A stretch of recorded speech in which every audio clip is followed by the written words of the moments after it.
Salut Alexis. Salut. Donc on est ici à Beaubourg pour l'atelier Ex-Situ. Tu peux nous en parler un petit peu? Alors en fait c'est une résidence, on travaille en laboratoire et on essaie de créer une pièce qui est collaborative. Donc au lieu d'avoir une discussion autour d'une table, comme ici là, où on enregistre verbalement les mots qu'on met, j'invite les adolescents à venir interagir avec un mot et venir recouvrir. Et comme si finalement au lieu d'enregistrer verbalement, on enregistre, c'est le mur qui enregistre les différents mots qui viennent se superposer les uns aux autres. Et donc on a eu The End, qui était le premier thème, on a eu Cliché, le deuxième thème parce que c'était questionner justement tous les a priori qu'on a sur le mouvement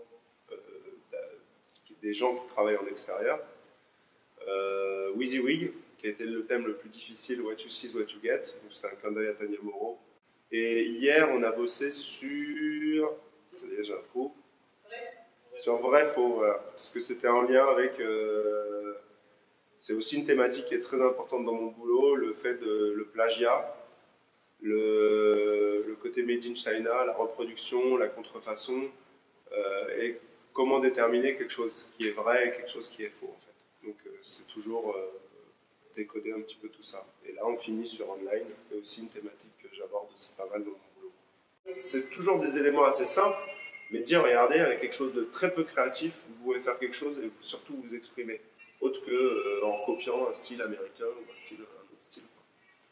Donc c'était ça un peu l'idée de l'atelier. Et j'ai vu, les ados sont restés vachement... c'était rare qu'ils retournaient la lettre, c'était rare qu'ils déchiraient la lettre, c'était rare qu'ils découpent dedans. Ils restaient vraiment avec un outil et sans le dénaturer en fait. Ils le lisaient comme ça. Il y a même des gens qui me disaient, ah, bah, tiens, tes lettres, elles pourraient être achetées aussi comme ça, déjà barrées, quoi. Donc c'était drôle de voir ça, quoi. Tu as commencé la semaine par donc, The End. The End. Tu l'as fini par online. Voilà. Online, c'est peut-être ce qui te représente le mieux dans tes sujets. Oui, c'est ta vie entière est en ligne. C'est Your entire life is online. C'est ce que tu décides de rendre public et ce que tu décides de garder intime, en fait. Et celle-ci, ce message-là, c'était en rapport avec la chenille qu'on ira voir tout à l'heure, ouais. Où justement c'était Do Not Cross the Line. Questionner le public et le privé, ce que tu as envie de mettre de rendre public, donc de mettre sur Internet, et ce que tu as envie de garder intime et de ne pas partager, quoi, de garder un peu pour toi, quoi. Donc on est dans la chenille que tu as réalisée. Ouais, là en plus c'était vraiment...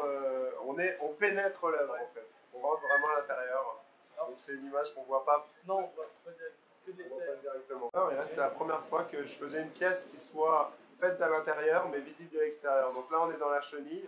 On pénètre au centre Pompidou, où justement c'est un lieu de transition, et là c'est la première fois où j'ai voulu interagir avec l'intérieur et l'extérieur. Donc ça c'est une pièce qu'on peut voir, là on ne voit pas d'ici, où on peut lire Do Not Cross the Line. Donc ça questionne les limites justement du musée, les limites de la rue, et comment à l'intérieur et l'extérieur finalement il y a une barrière entre les deux et qu'il ne faut pas franchir en fait la barrière de l'intérieur et de l'extérieur.